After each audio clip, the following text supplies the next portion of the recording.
My name is Carly, and it has been 1 year since I had a port surgically implanted in my chest. What's a port? Well, you may have seen ports on television or in hospitals, or you may know someone who had a port. Port is just a short term for port-a-cath. Cath meaning catheter. Port, it's basically a little port to the catheter that goes into your veins. So ports are often used for treatments such as chemo or other harsh treatments that might otherwise damage your veins, or if you're going in for a longer term treatment for some medical condition, it helps protect your veins from being ruined by repetitive sticks. In my case, I have a disorder that causes low blood pressure, fainting, tachycardia, all kinds of issues, which I'll go into more a little bit later. But I was getting weekly infusions and having to be stuck multiple times just to get a good peripheral line in, peripheral meaning in your arms where they usually go. And there was only one nurse who could really stick me, and even then it would take her a few times to actually get a solid line that worked, that wasn't collapsing, that didn't blow. And I couldn't keep the lines in for longer than a day. Even if I was flushing every 30 minutes, the lines would collapse or blow or just clog and not work.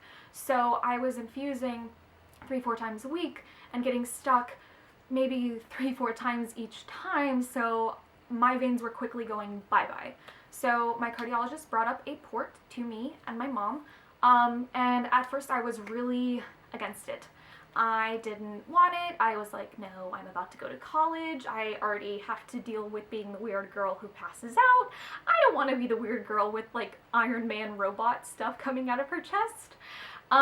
But after struggling and realizing that if I didn't do this, I was probably going to have to build my entire college schedule around waiting for a nurse to come and access me, I decided that I would agree to get a port, and here we are a year later. So before I go into any like specifics, I wanted to answer some questions because I asked on my Instagram, which I will put here like all the big YouTubers do. I wanted to answer some questions you guys have because I feel like if I just start talking a lot, I'm going to forget a lot of things. So I wrote down questions. So this is the question I probably get the most. Why is it in the center of your chest?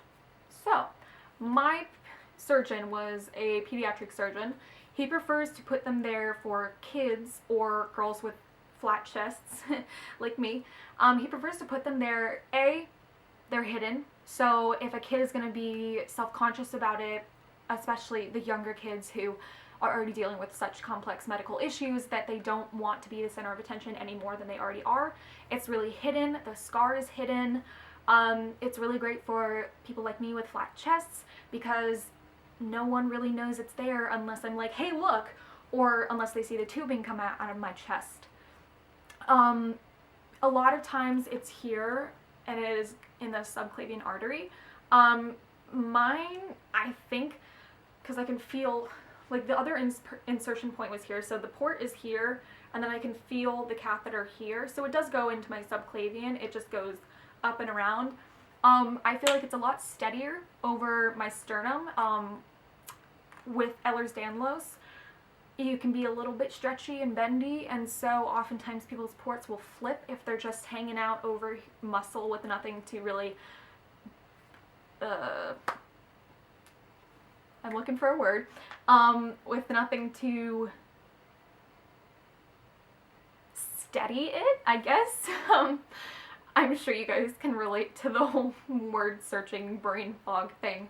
But it's in the center of my chest because that's where my surgeon prefers it. I really like having it there. It's easier for me to self-access. It's hidden. It's discreet. I kind of look like Iron Man. That's what I tell little kids. But that is why it's in the center of my chest. I don't really know anyone else with it in the center of their chest, so if you have it in the center of your chest, let me know because I feel kind of alone, but it's okay because it really depends on what your surgeon thinks is best for you and what is going to be best for you in the long run.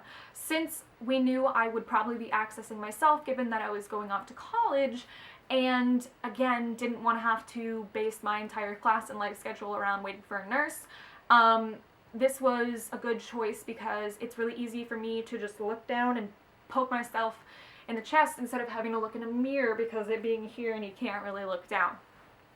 So next question, how often do you access? So when I first got the port, I was doing 3 times a week, and then we bumped it up to 5 times a week. And then we're back down to 3 times a week, but again, this can change depending on how my symptoms are. Sometimes I infuse 4 times a week if I'm having a bad time.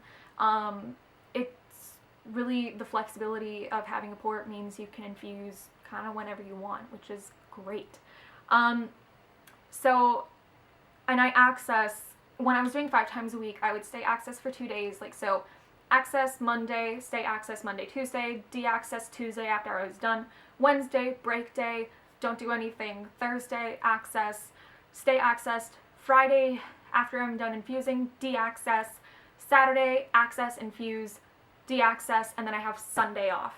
So, and it was hard. I didn't want to stay completely accessed just because I wanted those free days to shower and give my skin a break, because I do react to adhesives some, and it's not great for your skin, and it was just a personal preference thing. I know there are people who stay accessed 24/7, and that is up to them and their doctors, but this was just the way that my nurses and doctors agreed, and it's worked out perfectly for me. I access myself 3 times a week, usually Monday, Wednesday, Friday, or just kind of whenever I have time because of work. Does accessing hurt? Nope. Not really more than your average needle poke. So if you're someone who hates needles, sorry, you're kind of out of luck if you get a port. But there is Emla cream. I know a lot of people use Emla cream. I use it. It helps a little bit. It doesn't go like completely numb. I can still feel the pressure and a little bit of the poke, but other than that, it's really not painful. Now, the recovery, that was a different story, but just poking yourself, it's no different than your average needle poke because the skin is pretty thin over top of it, so it doesn't hurt much at all because it's not like an intramuscular injection which goes into muscle, it's just skin. So what was the recovery process like? So, I wanted to go to the Dysautonomia International Conference last year, but it was like 3 days after I got my port, and my mom was like, I don't feel safe sending you to DC. And I was like, oh, I'm going to be totally fine. Like, this is going to be great. I'm going to go. No, like, I was pretty much a whiny, painful baby for quite a few days afterwards. They don't really tell you how sore your muscles are going to be. And I can imagine it would be even more if this was placed over your pec muscle. But I could barely lift my arms, like, higher than this because my muscles were just screaming. My neck was really stiff. The site was really tender. If I laid on my side, like, my boobs would just ever so slightly, like, just push in slightly, and that hurt. So basically what I did on my bed was I made a pillow, like, nest, and I slept semi-sitting up, so I kind of slept hugging a pillow like this, and I slept sitting up because that was the most comfortable thing for me to do. I wore a button-up shirt to the hospital, so when I got home from surgery, I wouldn't have to lift my arms over my head. That's a tip. I've heard many people say it. I've passed the knowledge on to people. Button-up shirt, your best friend. Icing can hurt. Ice a little bit. Don't ice too much because, again, icing can hurt. If you have really sore muscles, you can use a little bit of heat, but heating will make the bruising worse sometimes, so at your discretion, do such.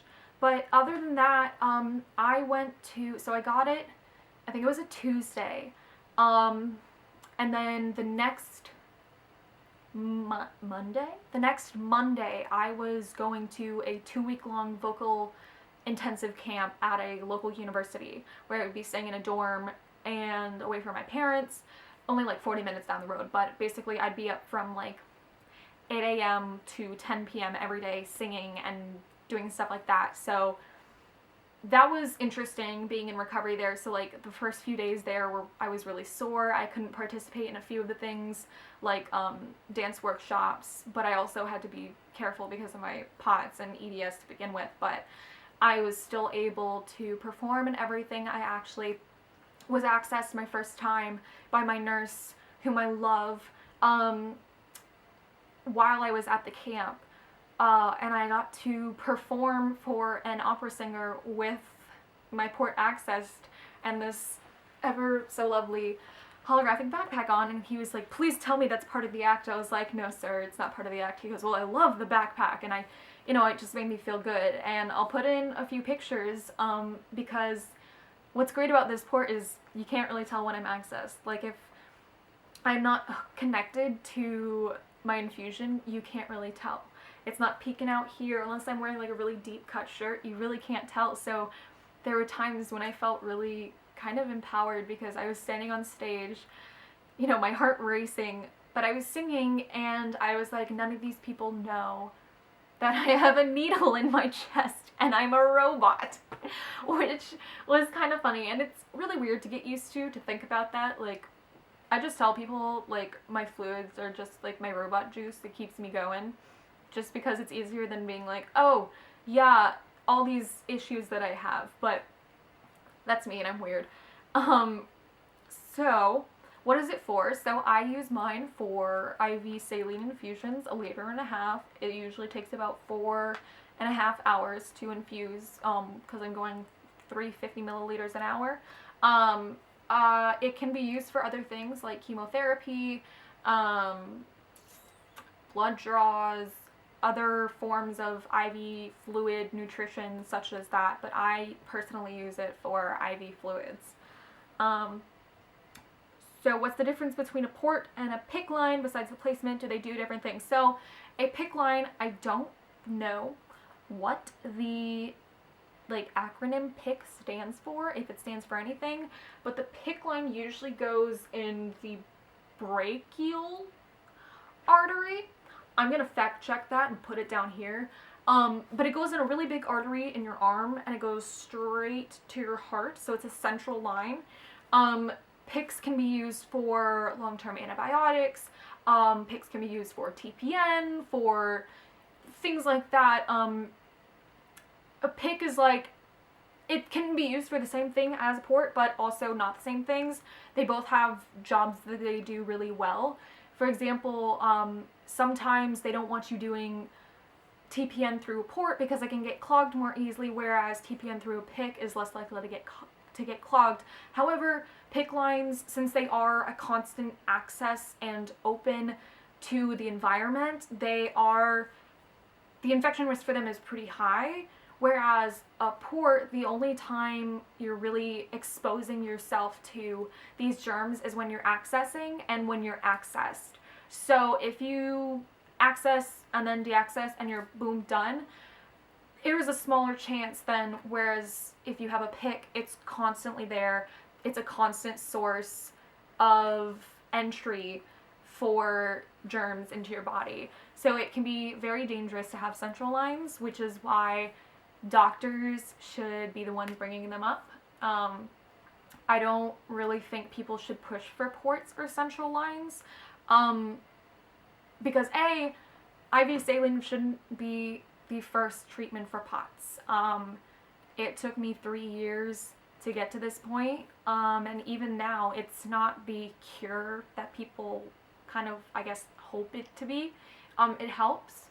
My fainting has decreased a little bit, but it's not a cure, and it's not some kind of toy to have. Central lines are dangerous. Sepsis is very dangerous, and it's not something that you should talk lightly with your doctor about. It should be a very serious conversation you have with them. So, sorry to bring the party down, but they are different, PICCs and ports, and it should be a discussion you have with your doctor about what's the best for you in the long term. Can you exercise with it? Yeah, you can exercise accessed. You just have to make sure that if you sweat a lot and your dressing starts to come off, that you get sterile again and change your dressing.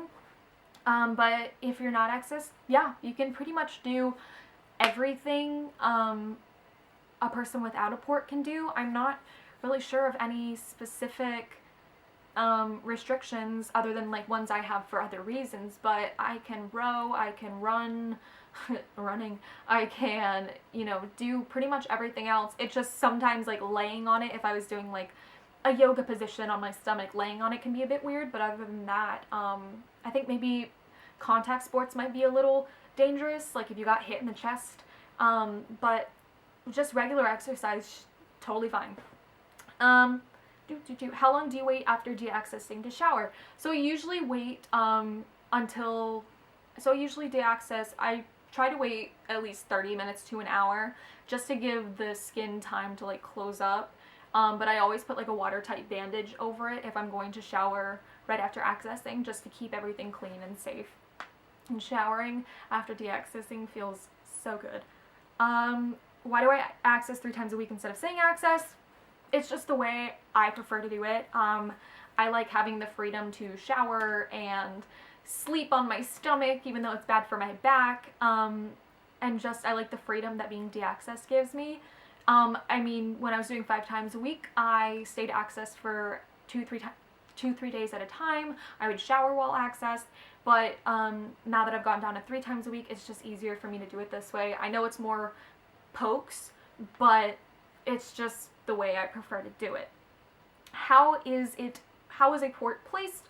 Where does it fit into? So I watched a video on it before I had the surgery because I was like, what are they going to be doing to me while I'm asleep? So basically, they create a little pocket via blunt dissection, which just means they use their finger, which is kind of why you're so sore afterwards. So they'll cut into the skin and create a little pocket for the port. And then if it's usually up here, they'll usually go through the jugular, and they'll use a guide wire to guide the catheter into the correct place. They'll take some x-rays, hook everything up, make sure it's working, flush it, and then they'll close it up. Sometimes they use sutures, sometimes they use surgical glue. I had surgical glue. It looked like this. It was gross and looked like a blobfish, and very itchy, but it's a really pretty interesting and pretty non-invasive surgery. The word surgery almost feels like it's a procedure. But it's a pretty cool procedure. If you ever want to watch it on YouTube, there are a bunch of videos of it. If you're into that kind of thing, I am. Like, I was born into the medical world because my mom's a nurse, so I've always been like, let's watch Trauma Life in the ER and medical mysteries and stuff like that. Do you feel it when the needle is not in? How much does the needle hurt going in? So when the needle's not in, unless I like hit it or something like is rubbing over it, I really don't feel it at all.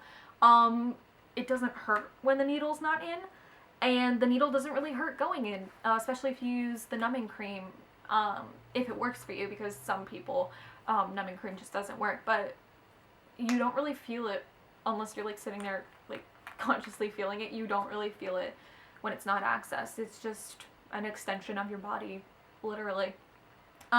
So those were all the questions I had written down. If I missed one, I'm really sorry. But I'm going to try and move into like the pros and cons that I've noticed.